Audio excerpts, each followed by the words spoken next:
अरे ठीक से चलाओ ना गड़िया। अरे तो ठीक से तो चलावा तानी।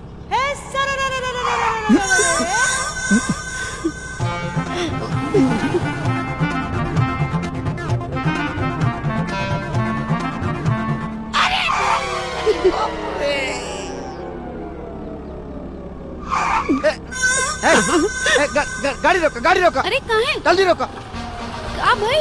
रोका ना तो हम पागल हो जाए। हम चलो। ई बकवास समझी कि ना समझी, सब बकलोले बा। लगता हम ही के समझावे के पड़ी। तो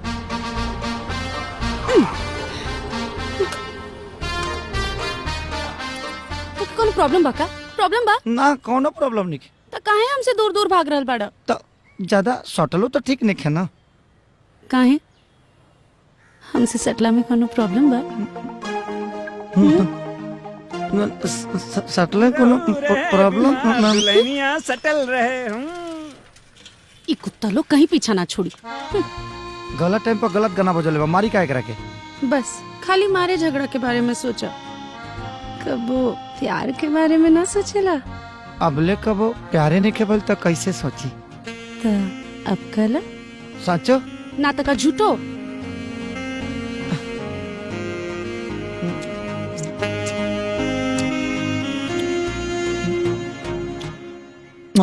आई लव यू। एक नंबर के पागले बाड़ा का। अब का भाई कौन गलती हो गई का? गलती किस कैला में ना, हाँ किस जगह पे किस करे के बा ओमे बा। तू तो हम जानता नहीं कि किस करना भी एगो कला है जवन हमरा ना आवेला। तो हम सिखा दी।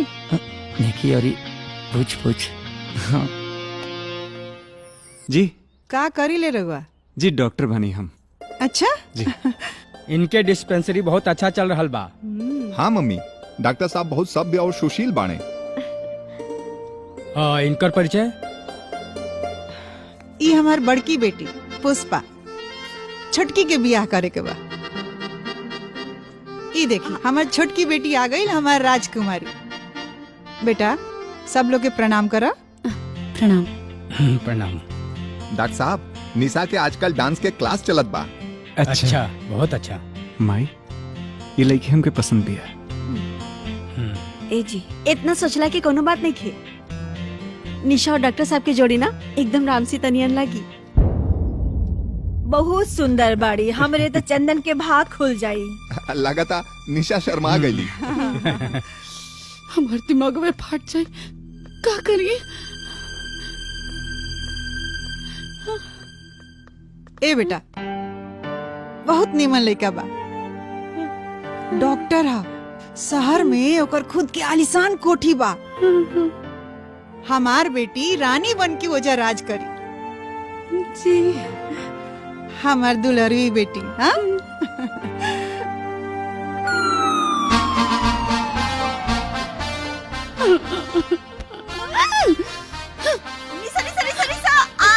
अरे हमार करेजा तो के कल लइका मिलल बारे, तोहर तो लॉटरी लगल बेटा जियो। हमारे को काम करबू? काम? चलो काम हमारे का? साथे।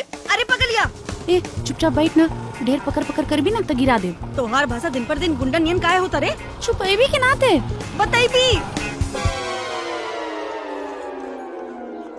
राजा दीदी प्रणाम। ई क्या? के हा का पहले आशीर्वाद दा तब बताई। हाँ खुश रहो। जी खाली खुश रहा ना, ई कहा कि जल्दी से हमार छोट बहन के पति बना। हाँ? पति? ई सब काहे रे? अरे ई सब उहे है जौन तोहरा और जीजाजी में बियाह के बाद भइल रहे और हमरा पहले ही हो गइल। बियाह से? अरे ना ना ना, ऊ सब ना, हम तो खाली प्यार कहीं है सच्ची।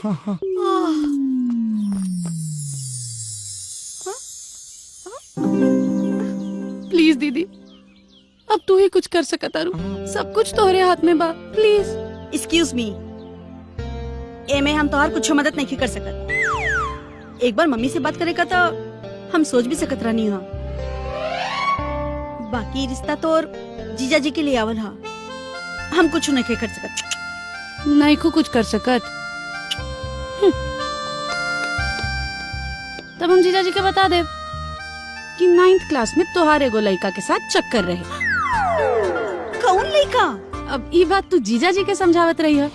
और ऐसे भी हम हो कोनो गुंडा मवाली थोड़ी हई। हाँ हमार डायरेक्ट दरोगा में बहाली होखे वाला बा। हाँ हाँ दीदी, हाँ देखा ना, अच्छा लड़का बाड़े। ठीक बा, हम कोशिश करब, बाकी गारंटी नहीं खे। कोशिश तो करबू ना। थैंक यू दीदी, थैंक यू। तोरो के आजकल का लड़का लेकिन ना एकदम बिगड़ गई बासन।